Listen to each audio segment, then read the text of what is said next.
Siamo con Fabrizio Panozzo, professore associato all'Università Ca' Foscari di Venezia e direttore scientifico di AICU. Benvenuto.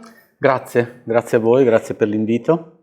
AICU è un progetto che individua nella produzione culturale e artistica una componente del processo di innovazione delle imprese. È corretto? È corretto, sì. Ci proviamo a dare corpo alle molte parole che si spendono giustamente sul fatto che cultura, creatività, arte sono un fattore di competitività per il paese e anche di competitività per le imprese. E queste categorie però sono belle da dire, un po' più complicate da fare dentro in azienda, è quello che noi cerchiamo di portare avanti da dentro una School of Management, perché questa riflessione la facciamo da dentro la Venice School of Management, che è la prima business school nata nel nostro paese. Abbiamo cominciato appunto a prendere sul serio questo imperativo di rendere più culturali, più creative le aziende, non per un istinto di bellezza o di imbellettamento, ma perché siamo convinti, non solo noi, ma anche molti manager e imprenditori, che avere questo stimolo, lo stimolo della presenza, del linguaggio artistico, dell'invenzione, anche dello scarto rispetto al modo consueto di pensare, sia un fattore fondamentale per avere nuove idee. Quindi arte e cultura come materie fondanti dell'innovazione.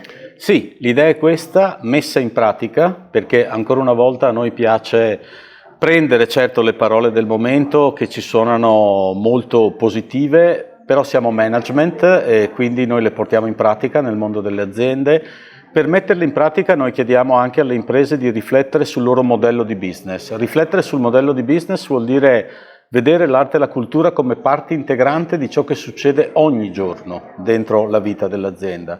Il rapporto con l'arte e la cultura da parte dell'impresa tende ancora molto ad essere, va bene, ma ad essere episodico, cioè tende a concentrarsi in momenti puntuali in cui si finanzia la mostra, si acquisisce un dipinto, si organizza un concerto, si fa la convention aziendale, allora si chiama qualcuno a fare dell'arte.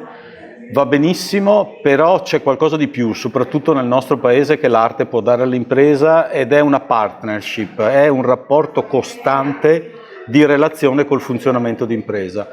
L'aspirazione che noi abbiamo e che hanno anche molti produttori di arte e di cultura e è già un po' di imprese è quello di far diventare il sistema creativo culturale un sistema d'offerta permanente, cioè un sistema che ogni giorno è lì ad offrire un servizio di altissima qualità al mondo dell'impresa. Un po', se vogliamo, come succedeva nel Rinascimento, succedeva nella storia di questo paese, in cui chi produceva arte e cultura era strettamente collegato a chi trasferiva denaro in giro per l'Europa o faceva viaggiare merci. Ecco, noi vorremmo in qualche modo riprendere quella tradizione, attualizzarla e nobilitare, professionalizzare e far vedere come servizio di qualità il lavoro culturale e creativo al mondo delle imprese.